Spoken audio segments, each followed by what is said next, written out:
அவங்கள்ட்ட போய் நீங்கள் கேட்க வேண்டிய கேள்வியை என்கிட்ட வந்து கேட்குறீங்க. முதலமைச்சர் இந்த மாதிரி கேள்வியெல்லாம் உங்களை கேட்க வச்சு எங்கள்கிட்ட கேட்டு விட்டாலும் சரி, நாங்கள் வந்து அதுக்கெல்லாம் வந்து பதில் சொல்கிறது நீங்கள் முதலமைச்சர்கிட்ட கேட்கணும். நேற்று போலீஸ் ஸ்டேஷனில் கர்ப்பிணி பெண் போலீஸார் அடிக்கப்பட்டு வயிற்றில் மிதிக்கப்பட்டு ரொம்ப சித்திரவதை உள்ளாகப்பட்டு எங்க பெட்டிஷன் கொடுக்க போனவங்களே அவங்க பாதிக்கப்படுறாங்க. இதெல்லாம் வந்து வெளிப்படுத்தவே மாட்டேங்கிறீங்க. ஏன் அப்படின்னு தெரியல. ஏன் அமைதியா இருக்கீங்க? நயினார் நாகேந்திரன்ட்டையும் ஹெச்ராஜாட்டையும் கார்மேகத்திட்ட வந்து கேட்குற கேள்வியெல்லாம் கமலாலயம் பக்கமே திரும்பி வரங்களே தவிர நீங்க அறிவாலயம் பக்கம் போகவே மாட்டேங்கிறீங்க. யாராவது அறிவாலயம் போட்டு ஏன் இப்படி போறீங்க அப்படின்னு கேட்டு ஏன் கேட்க முடியாத என்ன? ஒருவேளை உங்களையும் காவல்துறை வச்சு அடிச்சாலும் அடிப்பாங்க. அதனால தான் போக முடியாதுங்கிறார்.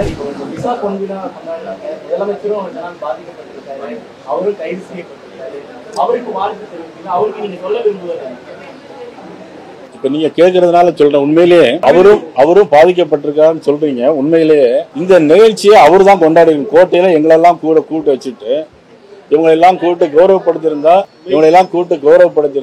அந்த மிசா காலத்துல எவ்வளவு பாதிப்புகள் வந்திருக்கும் அப்படிங்கறது அவங்க தான் இந்த ஏற்பாடுகளே செஞ்சிருக்கணும். நம்ம அவங்கள கூப்பிட முடியாது.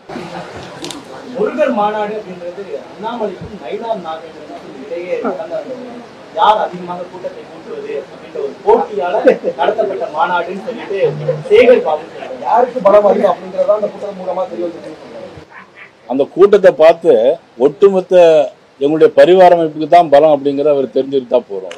முதல்ல தமிழக முதலமைச்சர் வந்து கேஸ் விலையை முதல்ல அவர் குறைப்பாங்க. 4 வருஷம் ஆச்சு, இன்னும் அவங்க குறைக்கவே இல்லை. அப்புறம் டீசலுக்கும் பெட்ரோலுக்கும் விலையை குறைப்பான்னு சொன்னாங்க. டீசலுக்கு மட்டும் விலையை கொஞ்சம் குறைச்சாங்க. அப்புறம் பெட்ரோலுக்கு முதலமைச்சர் வந்து வரியை குறைக்கல. இன்னும் அதெல்லாம் அவங்க தான் செய்யணும். அவங்கள்ட்ட போய் நீங்கள் கேட்க வேண்டிய கேள்வியை என்கிட்ட வந்து கேட்குறீங்க. அவங்க கூட்டணியில் இருக்கும்போதும் இதே தொகை தான் ஒதுக்கி இருந்தாங்க. மத்திய அரசில் வந்து இதே தொகை தான் ஒதுக்கி. அப்போ வந்து அவங்க கேட்காத கேள்வியை இப்போ கூட்டணியில் இல்லாத போது இப்போ வந்து இங்கே நம்மள்கிட்ட கேட்குறாங்க.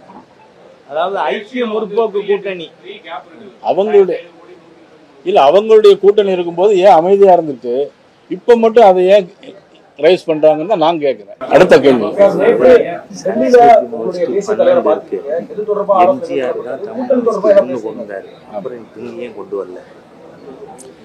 சொல்லுங்க.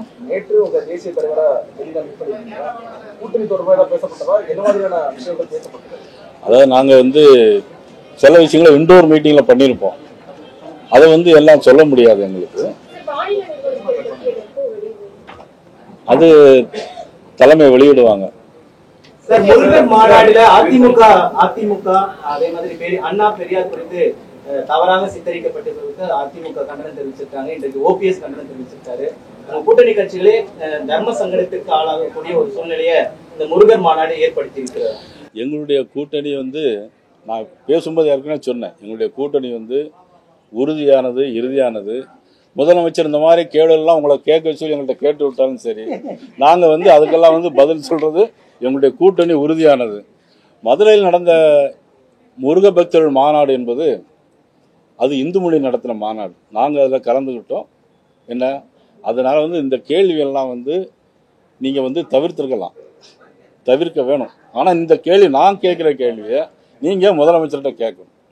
நேற்று போலீஸ் ஸ்டேஷனில் கர்ப்பிணி பெண் போலீஸார் அடிக்கப்பட்டு வயிற்றில் மிதிக்கப்பட்டு ரொம்ப சித்திரவதை உள்ளாகப்பட்டு எங்க பெட்டிஷன் கொடுக்க போனவங்களே அவங்க பாதிக்கப்படுறாங்க. இதே மாதிரி முன்னால் 2 வருஷத்துக்கு முன்னால் ஒரு பாலியல் மெட்ராஸில் 1 வருஷமாக ஒரு மனநிலை குன்றிய ஒரு பெண், அவங்கள 1 வருஷமாக பாலியல் பலாத்காரம் பண்ணியிருக்காங்க. அவங்க பெற்றோர்கள் போய் ஸ்டேஷனில் கம்ப்ளைண்ட் கொடுக்க போனதை அவங்கள அடித்து துன்புறுத்துறாங்க. ஆனால் இந்த மாதிரி ஒரு ஆட்சி வந்து தமிழ்நாட்டில் எனக்கு தெரிஞ்சு இப்போ நடக்கிற ஆட்சி தான் நடக்கும்னு நினைக்கிறேன். இதை விட்டுட்டு இப்போ தாம்பரத்து மயிலாடுதுறை பக்கத்தில் ஒரு தாழ்த்தப்பட்ட சமூகத்தை சேர்ந்தவங்கள போலீஸை அடித்து துன்புறுத்துறாங்க. ஒரு வணிகர் பிடிச்சி இப்போ டிவியில் காலைல 10 மணிக்கு செய்தி பார்த்தேன். போலீஸ் வந்து வணிகர்கள் வந்து பிடிச்சி அடித்து தரையில் கரகரன்னு எடுத்துகிட்டு போகிறாங்க. இதெல்லாம் நீ கேட்க மாட்டீங்களா? நீ யாராவது சொல்லவே மாட்டேங்கிறீங்க. அதுக்கப்புறம் கன்னியாகுமரி மாவட்டத்தில் ஒரு தேவேந்திர குல வேளாளர் சமுதாயத்தை சேர்ந்த ஒரு இளம் சிறுவர், அவர் வந்து அது வீட்டிலேயே தூக்கில் தொங்கப்பட்டு கேட்டிருக்காங்க. இதெல்லாம் வந்து வெளிப்படுத்தவே மாட்டேங்கிறீங்க. ஏன் அப்படின்னு தெரியல. ஏன் அமைதியா இருக்கீங்க? நயினார் நாகேந்திரன்ட்டையும் ஹெச்ராஜாட்டையும் கவர்மெண்ட்கிட்ட வந்து கேட்குற கேள்வியெல்லாம் கூட்டணி எப்படியாவது சிதைக்குங்கிறதுல அவங்க ரொம்ப கண்ணு கருத்துமா இருக்காங்க. அது நிச்சயமா நடக்காது. மதுரையில் நடைபெற்ற மாநாடு உங்களை எல்லாம் ஒரு பெரிய திருப்பத்தை ஏற்படுத்தியிருக்கு. அது மட்டுமல்ல, ஒரு முன்னாள் மத்திய அமைச்சராக இருந்தவர் ஆர் ராசா 2G கேஸில் எவ்வளவு வழக்குகள் இருக்கான்னு தெரியும். ஒரு உள்துறை அமைச்சரை பார்த்து ஒரு தகாத வார்த்தையை பேசுறாரு அப்படின்னா அதனால கடும் கண்டனத்தை தெரிவிச்சிருக்கிறேன். அதெல்லாம் போய் நீங்க இந்த ஒரு முதலமைச்சர்கிட்ட போய் உங்க கட்சியை சேர்ந்தவர் ஒரு உள்துறை அமைச்சர், அவர் எந்த கட்சியை சேர்ந்தவராக இருக்கலாம், ஆனா நமக்கு இப்போ தமிழ்நாடு முதலமைச்சர் மதிப்புக்குரிய ஸ்டாலின் அவர்கள் அவர் திமுக சேர்ந்தவராக இருக்கலாம், எங்களுக்கு எதிராக இருக்கலாம். ஆனா எனக்கு முதலமைச்சர் மதிப்புக்குரிய ஸ்டாலின் அவர்கள் தான். அப்ப இந்த ஸ்டாலினை நான் எதுக்கு மதிப்புக்குரிய முதலமைச்சர் ஏன் சொல்றேன்?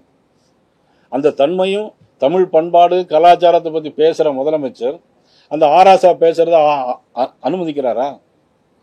அதை நீங்க ஊடகங்கள்லாம் பார்த்துக்கிட்டு எல்லாரும் கமலாலயம் பக்கமே திரும்பி வரங்களே தவிர நீங்க அறிவாலயம் பக்கம் போகவே மாட்டேங்க.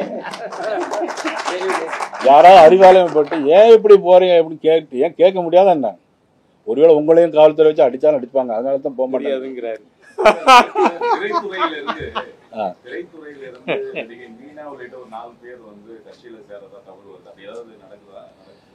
அதாவது இப்போ ஒண்ணு நீங்க சொல்ற விஷயத்துக்கு எனக்கு மட்டும் ஒண்ணு புரியுது. நிறைய பேர் இந்த மாதிரி நிறைய பேர் சேர வர்றாங்க, வந்தா நாங்க வரவேற்கிறோம்.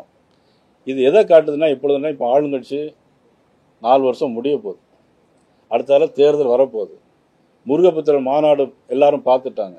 ஆனா என்ன இதுல இருந்து என்ன தெரியுதுன்னா எப்பொழுதும் ஒரு கட்சி ஜெயிக்க போகுதுன்னா அவருடைய பக்கம் அப்படி எல்லாருமே வந்துகிட்டே இருப்பாங்க. அதனால அவர் யார் வந்தாலும் வரவேற்போம். நீங்களும் என்னன்னா எப்படியாவது கூட்டணியை உடைக்கலான்னு தான் நீங்களும் நினைச்சிட்டு இருக்கீங்க. அது மட்டும் நிச்சயமா நடக்காது. திருநீர் அளித்த விவகாரத்தை நீங்க வந்து பெரிய விஷயமாக்குறீங்க, அதே நேரத்துல நான் பெரிய விஷயம் பார்க்கல. எங்களுக்கு இல்ல போவீங்களான்னு திருமாவளவன் கேட்கிறாரு. எப்படிங்க மேல் பாதிக்கு அழைத்துட்டு போவீங்களான்னு திருமாவளவன். அதாவது நான் எந்த விஷயத்தையுமே நாங்க பெருசாக வேண்டிய அவசியமே இல்லை, நீங்க பெருசா ஆக்க மாட்டேங்கிறீங்க. ஏன்னா நாங்க ஏதாவது சின்னதா செஞ்சா எவ்வளவு தூரம் ஊதி பெருசாக்க முடியுமோ அப்படின்னு வர்றீங்க.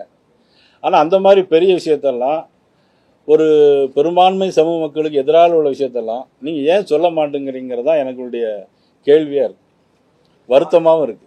ஆங்கிலேயருடைய ஆட்சி காலத்துக்கு பிறகுதான் இந்து மதம் அப்படிங்கிறது ஒன்று உருவாகி இருக்குது அப்படின்னு திருமாவளவன் பேசியிருக்காங்க. எந்த மதத்திலுமே பாகுபாடு கிடையாது, இந்து மதத்துல பாகுபாடு இருக்கு. இந்து மதத்துல என்ன பாகுபாடு இருக்குது? அவர் சொல்ற திருமாவளவன்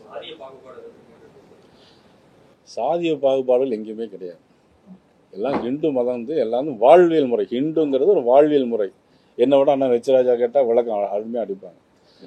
அப்பா அம்மா மகன் பிள்ளை தாய் மாமா உறவுகள் எப்படி இருக்குங்கிற வாழ்வியல் முறையில் ஒவ்வொருவரும் விருப்பப்படி அவங்களுடைய வாழ்க்கை முறை எப்படிங்கிறது தான் இது தவிர இவங்க மாதிரி ஒரு சமுதாயத்துக்கு ஒரு சார்பாகவும் இன்னொரு சமுதாயம் எதிராக பேசி இந்த சந்தர்ப்பத்தை பயன்படுத்துகிற சந்தர்ப்பவாதிகள் இங்கே யாரும் இல்லை. சார், அண்ணாமலை சொல்லியிருந்தாரு மாணவர்கள் வந்து திருநீர் அணிந்துட்டு ஸ்கூலுக்கு போகலாம், ருத்ராட்சியெல்லாம் அணியலாம் சொல்லியிருந்தாரு. அது வந்து ஒரு பிற்படுத்தனமான ஒரு பேச்சுன்னு அன்புன்னு சொல்லியிருக்காரு.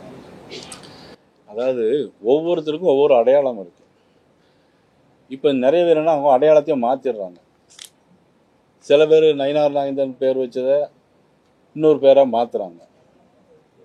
அதெல்லாம் ஒரு அடையாளத்தை மாற்றும் போது தன்னுடைய அடையாளத்தை காட்டுறதுல எந்த விதமான தப்பும் இல்லை.